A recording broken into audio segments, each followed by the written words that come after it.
Wisdom teeth, or third molars, are the last teeth to develop and enter your mouth. If wisdom teeth come into the mouth in a proper position and meet certain conditions, it's generally accepted that you can keep them.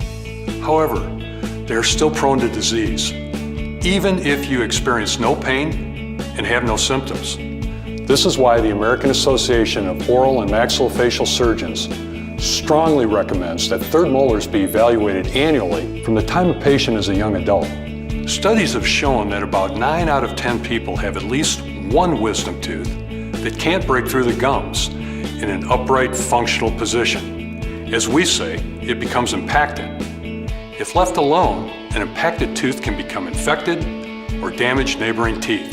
That can lead to gum disease and even the formation of cysts or tumors. By the time you feel pain or notice that something is wrong, it may be too late to prevent the problem. If a tooth does have to be removed, it's better to do it when you are young and the roots haven't fully formed. There's less chance that the roots of the teeth will damage nearby nerves or other structures. Oral and facial surgeons are the recognized specialists in the management of third molar teeth. Usually the surgical care can be provided in the oral and facial surgeon's office. The surgeon's skill and knowledge of anesthesia care assure you of a safe and comfortable surgical experience. If after consulting with your family dentist and oral and facial surgeon, you decide to keep your wisdom teeth, they do require proper management.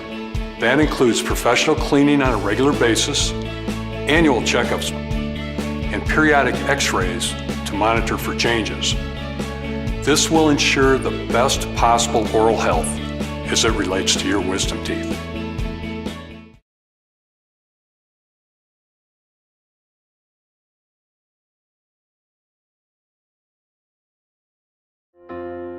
Hi, my name is Mark. Hi, I'm Phyllis. Hi, my name is Roger, and my story is I went to the dentist because I was having a lot of pain in my back teeth, and I had wisdom teeth impacted. It seemed to him that there was an unusual amount of bone loss. Several years ago, I was having some pain with my wisdom teeth, and I went to the dentist to have them evaluate and see what was going on. Along with that examination, they determined that I had a tooth that had never descended and was actually fully grown and impacted in my nasal cavity. I had a swelling on the side of my face, and I went to the dentist. And he immediately walked me down the hall to an oral surgeon. I had a huge cyst. It had wrapped itself around the nerves to my face, and it was larger than a golf ball. And he recommended that I see an oral surgeon, and he agreed that it was unusual for someone in their 30s to have this amount of bone loss. And he suggested strongly that I take an HIV test. And so I did, and it turns out I was HIV positive, and the result was showing up in bone loss in my mouth, severe bone loss. After my general dentist referred me to this maxillofacial surgeon to talk about, possibly extracting this tooth, I had never even heard of a maxillofacial surgeon before this, so I was quite intimidated. He seemed pretty confident that he knew what he was talking about, and that put me at ease.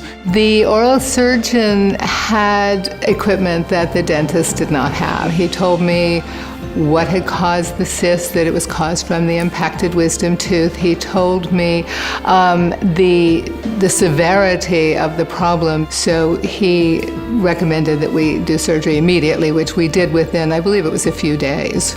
There was a lot of sadness around losing my teeth and